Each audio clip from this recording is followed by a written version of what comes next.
जय हिंद प्यारे साथियों, कैसे हो आप सभी। उम्मीद करता हूँ बहुत ही बढ़िया होगे और दोस्तों अपनी तैयारी को भी अच्छे तरीके से कर रहे होगे। तो दोस्तों आज आपको मैं इस वीडियो में इंडियन आर्मी से संबंधित टॉप 30 प्रश्न कराने वाला हूँ। अगर दोस्तों आप वाकई इंडियन आर्मी की तैयारी कर रहे हो या दोस्तों आप करना चाहते हो तो इन 30 प्रश्न में से किन्हीं 25 प्रश्न के सही आंसर दे के हमें कमेंट में ज़रूर बताएँ। तो चलिए दोस्तों बिना किसी देरी के वीडियो को स्टार्ट करते हैं। आपका पहला प्रश्न है, सुभाष चंद्र बोस ने आज़ाद हिंद फौज का गठन कहाँ किया था। यानी दोस्तों आपको बताना जो सुभाष चंद्र बोस है इन्होंने आज़ाद हिंद फौज का गठन कहाँ किया था। तो दोस्तों आपका इसका राइट आंसर हो जाएगा ऑप्शन सी, सिंगापुर में। और दोस्तों आपको कमेंट करके बताना है कि कौन सी सन में या कब किया था। और दोस्तों आपसे वही बात करूँ मैं फॉरवर्ड ब्लॉक की, तो आपको बता होगा 1939 ईस्वी में सुभाष चंद्र बोस ने फॉरवर्ड ब्लॉक की स्थापना की थी। ये भी दोस्तों आपसे प्रश्न परीक्षा में पूछा गया है। तो चलिए दोस्तों चलते हैं नेक्स्ट प्रश्न की ओर। आपका अगला प्रश्न है, 1857 की क्रांति का नेतृत्व दिल्ली में किसने किया। दोस्तों आपको बताना जो 1857 क्रांति थी उसका नेतृत्व दिल्ली में किसने किया था। तो दोस्तों आपका इसका राइट आंसर हो जाएगा ऑप्शन बी, बहादुर शाह जफर ने। अगर दोस्तों मैं आपसे बात करूं जो 1857 की क्रांति है वो किस रूप में शुरू हुई थी, तो दोस्तों आपको पता होना चाहिए 10 मई 1857 ईस्वी को ये सिपाही विद्रोह के रूप में दोस्तों मंगल पांडे ने इसकी शुरुआत की थी। ये दोस्तों आपको पता होना चाहिए। तो चलिए चलते हैं दोस्तों नेक्स्ट प्रश्न की ओर।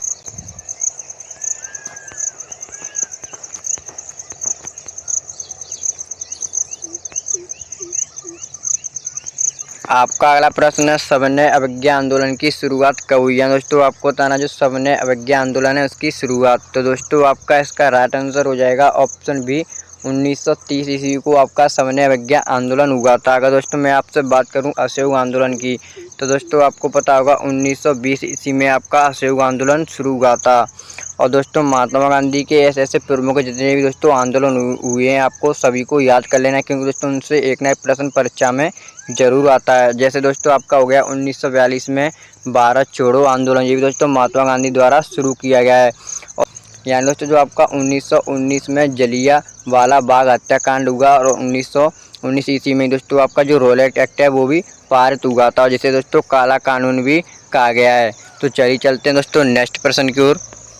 आपका अगला प्रश्न है, इंटरपोल का मुख्यालय कहाँ पर स्थित है। यानी दोस्तों आपको बताना है इंटरपोल का मुख्यालय, तो दोस्तों आपका राइट आंसर हो जाएगा ऑप्शन सी, लियोन, फ्रांस। यानी दोस्तों जो इंटरपोल का मुख्यालय वो आपका लियोन, फ्रांस में स्थित है। तो चलिए चलते हैं दोस्तों नेक्स्ट प्रश्न की ओर। आपका अगला प्रश्न है, किस अनुच्छेद के अंतर्गत राज्य नीति निर्देशक तत्वों का वर्णित है। दोस्तों आपको बताना जो नीति निर्देशक तत्व है वो किस अनुच्छेद के तहत आते हैं। तो दोस्तों आपका इसका राइट आंसर हो जाएगा ऑप्शन बी, 36 से 51 तक। अगर दोस्तों मैं आपसे बात करूं कि ये कहाँ से लिए गए हैं, तो दोस्तों आपको पता होना चाहिए आयरलैंड के संविधान से लिए गए हैं। कहाँ से दोस्तों, आयरलैंड के संविधान से। अगर दोस्तों मैं आपसे एक प्रश्न पूछना चाहूँ कि जो भारतीय संविधान है अपना उसमें पहला संविधान संशोधन है वो कब हुआ था, ये दोस्तों आपको कमेंट करके बताना है। जिसमें दोस्तों आपकी 9वीं अनुसूची जोड़ी गई थी, इतनी मैं आपको हिंट दे देता हूँ। तो चलिए चलते हैं दोस्तों नेक्स्ट प्रश्न की ओर। आपका अगला प्रश्न है, नंदा देवी राष्ट्रीय उद्यान किस राज्य में स्थित है। यानी दोस्तों आपको बताना जो नंदा देवी राष्ट्रीय उद्यान है वो कहाँ पर स्थित है। तो दोस्तों आपका राइट आंसर हो जाएगा ऑप्शन बी, उत्तराखंड में। दोस्तों आपको पता होगा जो नंदा देवी है वो उत्तराखंड की सबसे ऊंची चोटी है। तो चलिए चलते हैं दोस्तों नेक्स्ट प्रश्न की ओर। आपका अगला प्रश्न है, प्रथम गवर्नर जनरल ऑफ इंडिया। यानी दोस्तों आपको बताना है कि भारत का प्रथम गवर्नर जनरल कौन था। तो दोस्तों आपका इसका राइट आंसर होगा option C, Lord William Bentinck. ये दोस्तों भारत के प्रथम गवर्नर जनरल थे। अगर दोस्तों मैं आपसे वायसराय की बात करूं तो दोस्तों आपको पता होना चाहिए भारत का प्रथम वायसराय लॉर्ड कैनिंग था। कौन था दोस्तों, लॉर्ड कैनिंग। अगर दोस्तों मैं आपसे बात करूं किसकी, दोस्तों डलहौजी, तो आपको पता होगा दोस्तों इन्हें भारतीय रेलवे का जनक और दोस्तों डाक सेवा इन्हीं के द्वारा शुरू की गई थी। और लॉर्ड कर्जन की दोस्तों आपको पता होगा इन्होंने 1905 ईस्वी में जो बंगाल विभाजन वो इन्हीं के शासनकाल में या कार्यकाल में हुआ था। ये दोस्तों आपको पता होना चाहिए। दोस्तों जो आपका बंगाल विभाजन है वो 1911 में रद्द हो गया। कब दोस्तों, 1911 में। तो चलिए चलते हैं दोस्तों नेक्स्ट प्रश्न की ओर। आपका अगला प्रश्न है, ब्लैक होल की खोज किसने की थी। यानी दोस्तों आपको बताना जो ब्लैक होल है इसकी खोज, तो दोस्तों आपका इसका राइट आंसर होगा ऑप्शन है, स्टीफन हॉकिंग ने ब्लैक होल की खोज की थी। तो चलिए चलते हैं दोस्तों नेक्स्ट प्रश्न की ओर।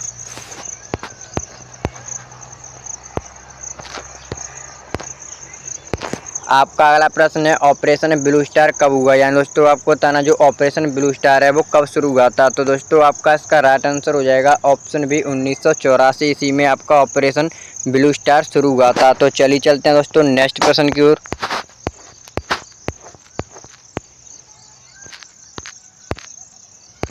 आपका अगला प्रश्न है भारत में सबसे बड़ा पशु दूध उत्पादक राज्य कौन सा है। दोस्तों आपको बताना है भारत का ऐसा कौन सा राज्य है जो दूध उत्पादन में सबसे ज़्यादा है। तो आपका राइट आंसर हो जाएगा दोस्तों ऑप्शन है उत्तर प्रदेश। तो चलिए चलते हैं दोस्तों नेक्स्ट प्रश्न की ओर।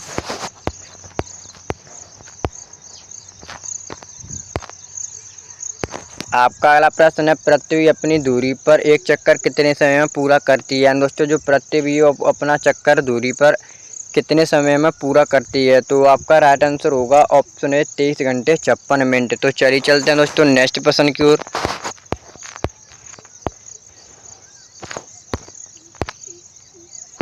आपका अगला प्रश्न है न्यायपालिका में रिट जारी करने की शक्ति किसे प्राप्त है। दोस्तों आपको बताना जो न्यायपालिका होती है उसमें जो रिट होती है उसे मतलब शक्ति किसे प्राप्त है जारी करने की। तो दोस्तों आपका राइट आंसर होगा ऑप्शन है सुप्रीम कोर्ट को। तो चलिए चलते हैं दोस्तों नेक्स्ट प्रश्न की ओर।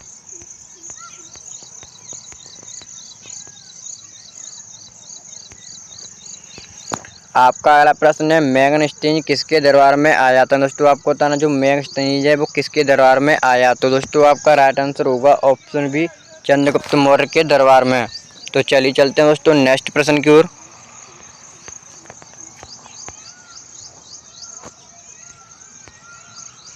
आपका अगला प्रश्न है दक्षिण भारत की सबसे ऊंची चोटी कौन सी है। यहाँ दोस्तों आपको बताना दक्षिण भारत की सबसे ऊंची चोटी। तो दोस्तों आपका इसका राइट आंसर हो जाएगा ऑप्शन है अनाईमुड़ी।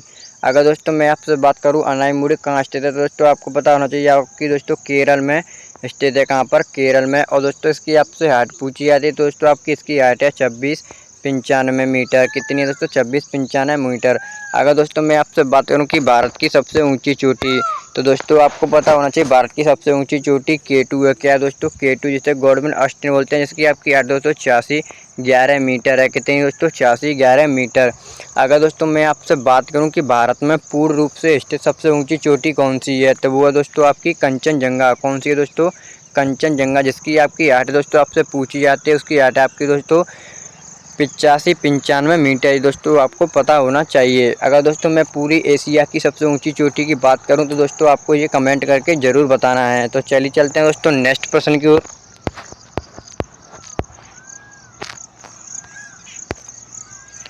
आपका अगला प्रश्न है श्वेत क्रांति किससे संबंधित है। यानी दोस्तों आपको बताना जो श्वेत क्रांति है वो किससे संबंधित है। तो आपका राइट आंसर हो जाएगा दोस्तों ऑप्शन है दूध उत्पादन से। यानी दोस्तों जो आपकी श्वेत क्रांति है वो दूध उत्पादन से रिलेटिव है। तो चलिए चलते हैं दोस्तों नेक्स्ट प्रश्न की ओर।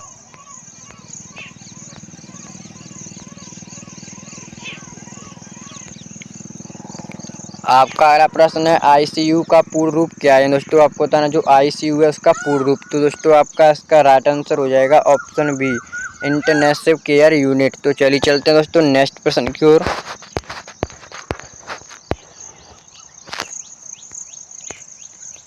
आपका अगला प्रश्न है विक्रम साराभाई का संबंध किस क्षेत्र से था। दोस्तों आपको बताना जो विक्रम साराभाई उनका संबंध।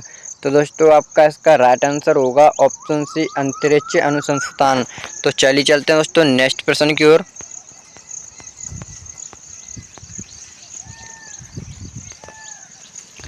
आपका अगला प्रश्न है भारत में राष्ट्रीय मतदाता दिवस कब मनाया जाता है। दोस्तों आपको बताना भारत में राष्ट्रीय मतदाता दिवस। तो दोस्तों आपका इसका राइट आंसर हो जाएगा ऑप्शन है 25 जनवरी को आपका भारत में राष्ट्रीय मतदाता दिवस मनाया जाता है। अगर दोस्तों मैं आपसे बात करूं 26 जनवरी को तो दोस्तों आपको पता होगा क्या मनाया जाता है अपने भारत में, क्योंकि दोस्तों 26 जनवरी 1950 ईस्वी को जो अपना संविधान था वो भारत में लागू हुआ था। कब दोस्तों 26 जनवरी 1950 को। अगर दोस्तों ये बनकर तैयार कब हो गया था तो दोस्तों आपका बनकर तैयार हो गया था कब 26 नवंबर 1949 ईस्वी को दोस्तों आपका बनकर रेडी हो गया था।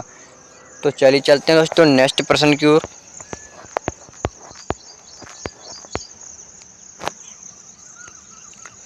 आपका अगला प्रश्न है धनराज पिल्ले किस खेल से संबंधित हैं। दोस्तों आपको बताना जो धनराज पिल्ले हैं वो किस खेल से रिलेटिव हैं। तो दोस्तों आपका राइट आंसर होगा ऑप्शन बी हॉकी। और दोस्तों आपको पता होना चाहिए हॉकी में आपके 11 खिलाड़ी होते हैं और क्रिकेट में भी आपके 11 खिलाड़ी होते हैं, क्योंकि दोस्तों इनसे एक ना एक प्रश्न जरूर आता है। फुटबॉल की बात करूँ तो दोस्तों आपको पता होना चाहिए फुटबॉल में भी आपके 11 होते हैं और बैडमिंटन में दोस्तों आपके 1 या 1 से 2 हो सकते हैं। दोस्तों आपको पता होना चाहिए। तो दोस्तों आज की जो हमारी वीडियो थी वो यहीं पर समाप्त होती है। अगर आपको वीडियो अच्छी लगी हो दोस्तों वीडियो को लाइक, चैनल को सब्सक्राइब जरूर कर लेना है और दोस्तों हाँ वीडियो को शेयर जरूर करना है।